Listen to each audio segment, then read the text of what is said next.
રાજ્ય સરકાર દ્વારા 3.70 લાખ કરોડનું બજેટ વિધાનસભામાં રજૂ કરવામાં આવ્યું છે। આ બજેટમાં આદિવાસી વિસ્તારમાં આશ્રમ શાળા, એકલવ્ય મોડેલ સ્કૂલ, વનબંધુ કલ્યાણ 2.0માં કરોડો રૂપિયાની જોગવાઈ કરી છે, જેથી આદિવાસી બે વિસ્તારમાં ખુશી વ્યાપી ગઈ છે।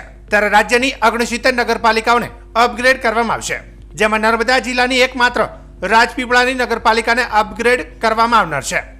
નગરપાલિકા અપગ્રેડ થશે તો રાજપીપળા શહેરનો વધુ વિકાસ થશે અને હાલ રાજપીપળા નગરપાલિકા ક ગ્રેડની નગરપાલિકા છે, તો હવે અપગ્રેડ થઈને આગળ પહોંચશે તો વિકાસ માટેની ગ્રાન્ટમાં પણ વધારો થઈ શકે તેમ છે, જેથી વધુ વિકાસ કરી શકાશે। જ્યારે રાજ્ય સરકારના 2025 અને 26ના બજેટમાં સ્ટેચ્યુ ઓફ યુનિટીના ઇન્ફ્રાસ્ટ્રક્ચરના કામો માટે 253 કરોડની પણ જોગવાઈ કરવામાં આવી છે।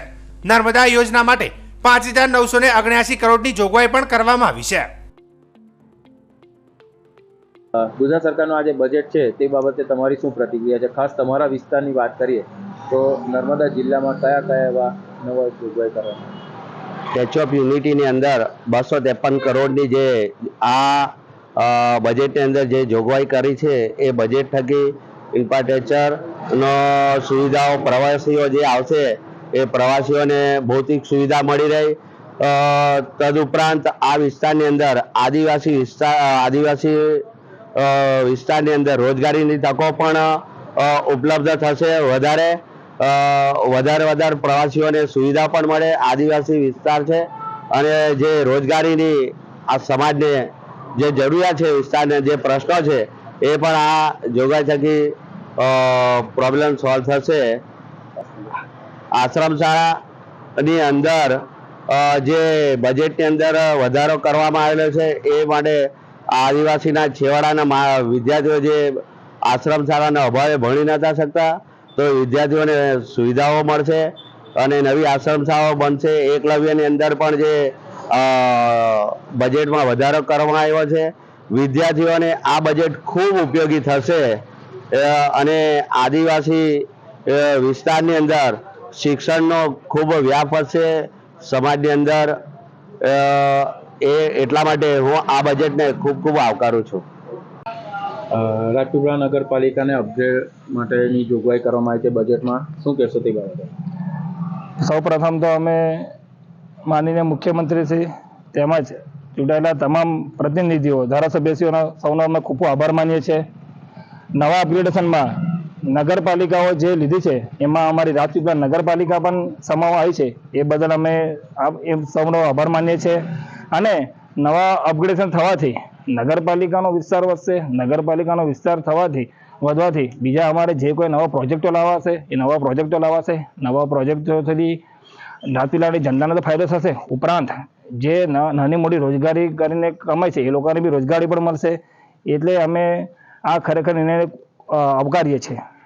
શું અપગ્રેડ થવાથી નગરપાલિકા શું નવું કરી શકશે? રાજપીપળા શહેરમાં શું કરશે?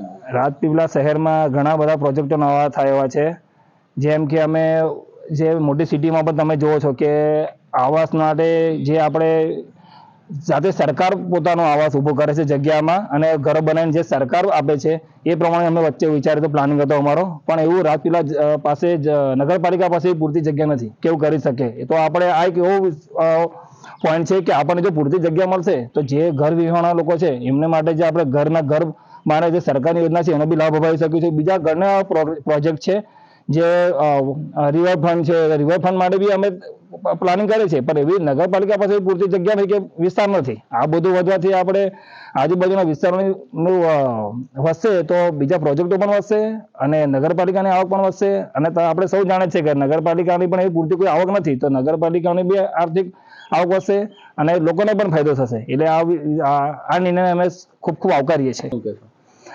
જો ગુજરાત સરકાર શહેરી વિકાસ તરીકે ઉજવવાની વાત કરી છે, તો વાત કરીએ તો જો વિસ્તાર વધશે તો ઓબ્વિયસલી કે ભાઈ વિસ્તાર વધશે તો ગ્રાન્ટ બી વધવાની છે, તો ગ્રાન્ટ વધશે તો આપણે નવા વિકાસના કામો કરવા છે તો તેમાં બી સરળતા રહેશે।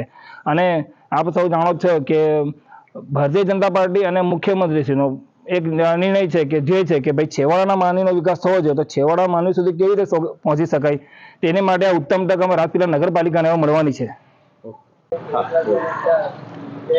આજ રોજ ગુજરાત સરકાર દ્વારા જે બજેટ રજૂ થયું છે એમાં સરકારે જે આપણો દેશ એક કૃષિ પ્રધાન દેશ છે એને ધ્યાનમાં રાખીને ગુજરાત સરકારે ખેડૂતોની ચિંતા કરી છે.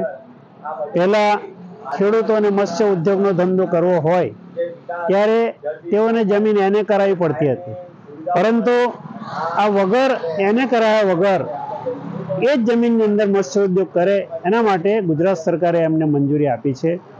એના માટે ખેડૂત સમાજ બહુ આનંદની લાગણી વ્યક્ત કરે છે.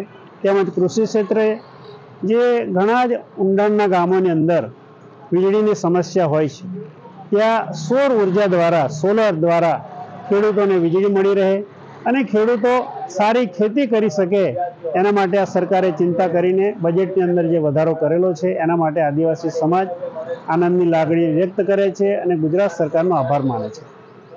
બીજી વાત કરીએ તો આશ્રમ શાળાઓની એકલવ્ય સ્કૂલો આશ્રમ શાળાઓ જે વધારવાની વાત કરી છે, છોકરાઓને ગણવેશની વાત કરી, એ કેટલા આદિવાસી સમાજ કેવી રીતે જોઈ રહ્યું છે? જે ગુજરાત સરકારના બજેટની અંદર આદિવાસી સમાજના જે બાળકો એકલવ્ય મોડેલ સ્કૂલ છે, આશ્રમ શાળાઓ છે, રેસિડેન્સ સ્કૂલ છે, કન્યા છાત્રાલયો છે, આ બધી સ્કૂલોમાં અને છાત્રાલયોમાં જે આદિવાસી બાળકો ભણે છે એના માટે કરોડોની ગ્રાન્ટ જે ફાળવી છે એનાથી આદિવાસી સમાજના જે બાળકો છે પહેલાં ગ્રાન્ટ ઓછી આપતા હતા અને એમના ગણવેશની પણ ચિંતા કરી છે, સ્કોલરશીપની ચિંતા કરી છે. આ બધી જ બાબતોથી જે આદિવાસી સમાજ છે બહુ આનંદની લાગણી વ્યક્ત કરે છે અને જેટલા પણ જે ભણતા વિદ્યાર્થીઓ છે એ પણ ખુશી વ્યક્ત કરીને ગુજરાત સરકારનો આભાર માને છે અને આ નિર્ણયને આવકારે છે.